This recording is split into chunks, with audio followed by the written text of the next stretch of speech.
Welcome. हम देख रहे हैं हमारा earth pressure and retaining wall. देखो हम क्यों पढ़े हैं अर्थ प्रेशर और क्यों रिटेनिंग वॉल। इसके साथ ये हमारा कोई सॉइल है, ठीक है। सॉइल का हमारा स्लोप ऐसे करके हमने एक एम्बैंकमेंट बनाया सॉइल का। तो अगर ये स्लोप हमारा सेफ है तो कोई बात नहीं, हमें कोई टेंशन नहीं है, ठीक है। हमारा जो स्लोप है वो सेफ है। अगर ये थोड़ा फ्लैटर है ऐसे करके, ज्यादा फ्लैट है ऐसे, पर अगर हमारा स्लोप कुछ इस तरीके से है सीधा सीधा, ये हमारा एम्बैंकमेंट है, तो ये जो स्लोप होगा हमारा यहाँ पे सेफ नहीं होता है, ठीक है। ये स्लोप जो है वो कैसा है हमारा, स्टीप है। तो इस केस में ये जो सॉइल मास है, यहाँ पे ये सॉइल है, ठीक है। इस सॉइल मास को हमें रोकना पड़ता है। तो किसको कैसे रोकेंगे हम, कुछ तरीके की यहाँ पे वॉल्स बना देते हैं जिससे हमारा ये सॉइल मास जो है वो अपनी जगह रुका रहता है, इधर की साइड नहीं गिरेगा, ठीक है, ना कि अंदर की साइड धसेगा। तो ये इस वॉल को ये हम क्या कहते हैं, रिटेनिंग वॉल कहते हैं। और ये जो यहाँ पे सॉइल जो है इस पे प्रेशर लगाएगी, उस प्रेशर को हम क्या कहते हैं, अर्थ प्रेशर कहते हैं, ठीक है जी। हम देखते हैं soil mass is stable when slope of surface soil mass is flatter. जब हमारा स्लोप जो होगा, ठीक है, सॉइल मास का वो फ्लैट होगा, फ्लैटर होगा, किससे, सेफ स्लोप से। जितना सेफ स्लोप है अगर उससे ज्यादा फ्लैट है, ठीक है, तो हमारी क्या है, ओके है। अगर इससे ज्यादा स्टीप है तो इस केस में हमें क्या करना पड़ेगा, रिटेनिंग वॉल लगानी पड़ेगी। बट सम प्लेसेस पर कुछ जगह ऐसी होती हैं जहां पे जो स्पेस है वो लिमिटेड नहीं होता, not possible to provide flat slope. अब देखो अगर यहाँ पे आपका एक ये आपका एम्बैंकमेंट है या एक आपका कोई माउंटेन वगैरह कुछ भी है, ठीक है, तो यहाँ पे आपकी रोड जा रही है, सपोज ये आपकी ये रोड है, यहाँ पे रोड का रास्ता है ऐसे करके। तो अगर ये आपका स्लोप जो है वो स्टीप है ना, तो आप इसको ऐसा नहीं ना फ्लैट कर दो, ये रोड ही खत्म कर दो, हटा दो यहाँ से, ऐसा नहीं है ना। तो ऐसा नहीं कर सकते, तो हम क्या करते हैं इस केस में रिटेनिंग वॉल बना देते हैं, क्योंकि हमारे पास स्पेस जो है वो लिमिटेड है। Provide flat slope and soil to be became retain, और हमें सॉइल को क्या करना पड़ता है, रिटेन करना पड़ता है एट द स्लोप स्टीपर। जब हमारा स्लोप कैसा होता है, स्टीपर होता है, वो सेफ से ज्यादा स्टीपर होता है। इसीलिए therefore to retain this soil mass, इस सॉइल मास को रोकने के लिए, रिटेन करने के लिए, स्टेबल स्टेट में लाने के लिए, ताकि वो गिरे नहीं, ठीक है, वहां पे लैंड मास फॉल नहीं हो, ठीक है। तो क्या करते हैं हम, रिटेनिंग स्ट्रक्चर्स प्रोवाइड करते हैं, ठीक है। क्या प्रोवाइड करने के लिए, लेटरल सपोर्ट प्रोवाइड करने के लिए। ये हमारा है तो इसको ये लेटरल डायरेक्शन हो गई, तो इसमें क्या कर रहे हैं हम, यहाँ पे एक वॉल बना के इसको सपोर्ट प्रोवाइड कर रहे हैं। तो हम क्या करते हैं, लेटरल सपोर्ट प्रोवाइड कर रहे हैं किसको, सॉइल मास को।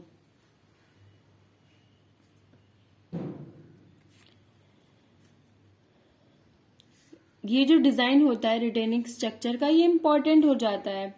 क्यों, क्योंकि हमें पता करना होता है कितना मैग्नीट्यूड आएगा, कहाँ पे line of action of earth pressure आ रही है। अब ये जो सॉइल है ये इस वॉल पे कुछ प्रेशर लगाएगी, तो ये प्रेशर जो है उसको ही हम, ये सॉइल है तो हम इसको अर्थ बोल देते हैं कि ये जो लग रहा है ये अर्थ का प्रेशर लग रहा है, अर्थ प्रेशर बोल देते हैं, ठीक है। तो ये अर्थ प्रेशर कितना होगा, कहाँ पे इसका लाइन ऑफ एक्शन होगा, ठीक है।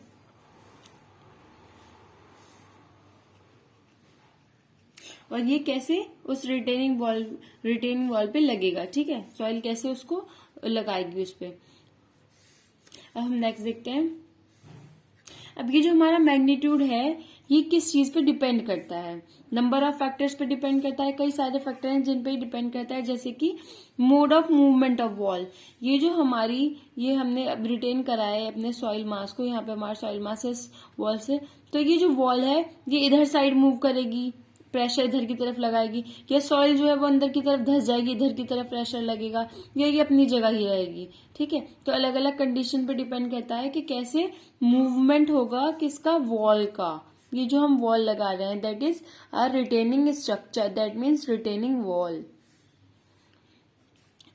फ्लेक्सिबिलिटी कैसी है वॉल की, और सॉइल की क्या प्रॉपर्टीज हैं, ठीक है। सॉइल हमारी स्टिफ है, लूज है, वो कैसी है, कोहेजन है नहीं है, और हमारी ड्रेनेज कंडीशन पे कि कितना यहाँ से पानी का ड्रेनेज है, ड्रेनेज अलाउ करती है वो सॉइल, नहीं करती है, ठीक है।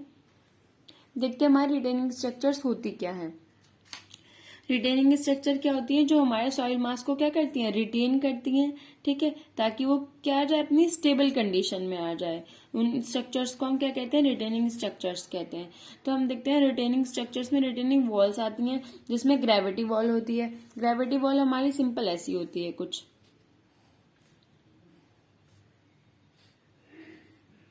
ठीक है, इधर हमारा सॉइल मास और ये हमारा सॉइल मास, तो हम ऐसे करके एक वॉल बना देते हैं जिसे हम कहते हैं ग्रेविटी वॉल।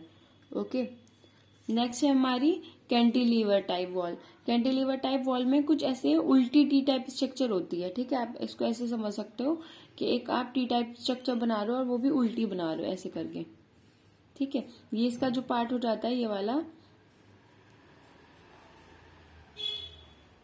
वाला हमारा ये कैंटिलीवर वाला पार्ट हो जाता है, इस पे सॉइल रेस्ट करता है, तो इसको हम बोलते हैं कैंटिलीवर टाइप। अब यहाँ हमारी पूरा बैक फिल में सॉइल रहेगी, ये पूरा यहाँ पे सॉइल से फिल कर देते हैं इसको। ठीक है, एक होता है हमारा काउंटर फोर्ट टाइप वॉल।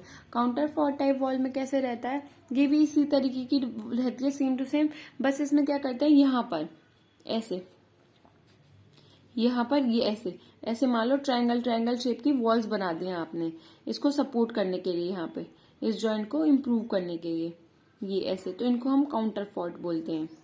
ठीक है, इस तरीके से आप इसको बना दे रहे हो, है ना। तो ये होती है हमारी काउंटर फोर्ट टाइप वॉल।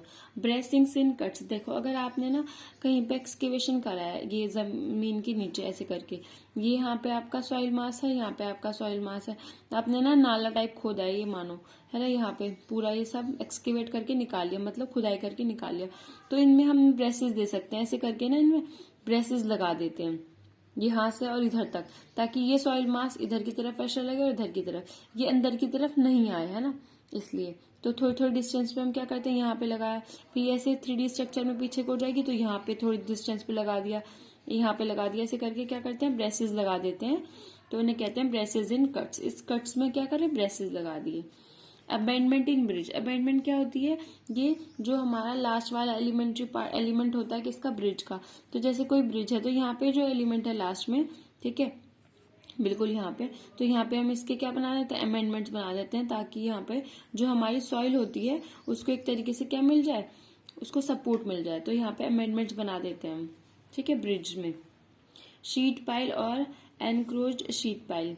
देखो शीट पाइल में क्या करेंगे हम, शीट पाइल में हम करते हैं, जैसे हमारे ये सॉइल मास है, यहाँ पे ये हमारा सॉइल मास है, तो यहाँ पे हम एक पाइल प्रोवाइड कर देते हैं यहाँ पे। ठीक है, ऐसे हम पाइल प्रोवाइड कर देते हैं इसमें, तो इससे क्या होता है, ये पाइल प्रोवाइड, तो ये इधर की तरफ मूव नहीं कर पाती हमारी, इधर की तरफ मूवमेंट नहीं होता इस पाइल की वजह से।